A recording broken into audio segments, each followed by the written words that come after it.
Hey friends, if you wish to enable or disable the Windows installer service on your system, then please watch this video. I will guide you through the resolutions.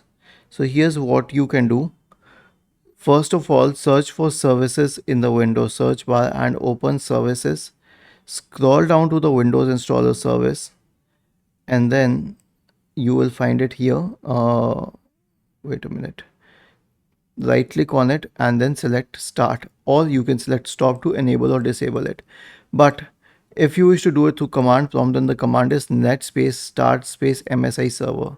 Search for command prompt, open run as administrator, hit start. Here it is starting, and if you wish to stop it, just change this command to stop and simply copy paste it here. Wait, was this helpful?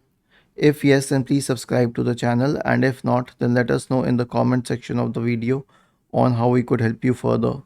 Thank you for watching this video and have a nice day.